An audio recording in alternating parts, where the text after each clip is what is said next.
Hello, I just wanted to clarify some things on the assignment for the reading topographic map. So this is your gizmo. I'm going to open this, but I'm going to go back to another page quickly. I want to bring up the activity here. A couple of things. The first one is, if you remember in the notes, when we talk about contour lines, we talk about the highest part of the hill. There's a couple different things on here that I want to show you. The first one is that the highest point of the hill, remember, is one less than the imaginary line that you drew for the next topographic line up. So when you're thinking about doing that, when you're looking at topographic map, and I'll draw one right here on the side, but if you're thinking about the topographic map and you have it, and we did this in the notes, so if you go back, you can see it. So if I was to draw this, and this was 0, this line is 0, and this line is 10, right here, and this line is 10 more, which would be 20. So 20 would be the highest contour line I have here. However, it's not the highest point. I don't know if you've ever been on top of a hill before. If you haven't, you are, if you're at the school. And hills aren't necessarily flat across the top. So their elevations can change. They could be lower, they could be higher, but they aren't the next line up. Because if they're the next line up, then it would be, this top one would be 40.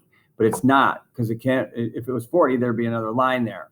So if you think about this, you go, you would go 0, 10, 20, or 20, 40, however you want to put these up. But and if it's 0, 10, 20, the next one up here would be 30.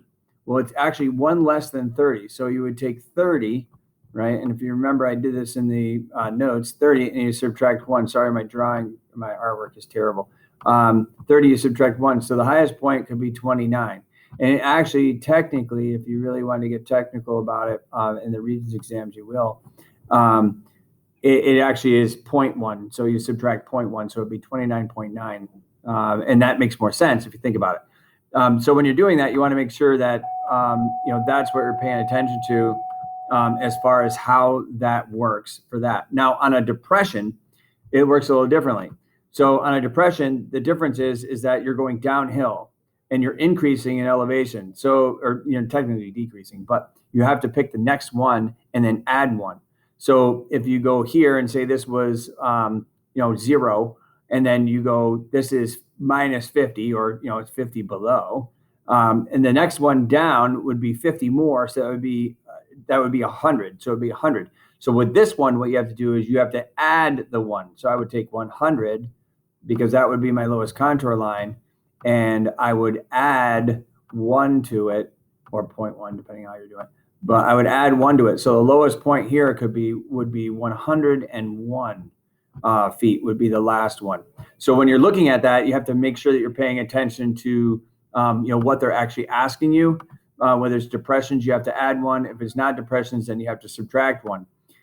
In addition, as we move down here, let me see if I can get this to go down. I don't know why I can't, but because I'm stuck on a razor. Sorry, I'm doing this quickly. If you go down to the bottom here, on this one here, it's the difference between A, B. So the change in elevation would be the top for gradient. The bottom, right, the bottom of this is going to be the distance between A and B, which is 2.8. So here you would subtract whatever this is, whatever the number you come up with for this one, you would divide it by the 2.8. If using this formula, divide what the difference is between A and B by this formula. Make sure that you pay attention to that. I will post this video almost immediately here on the same section. So make sure you watch this, and hopefully this helps you out. Thanks.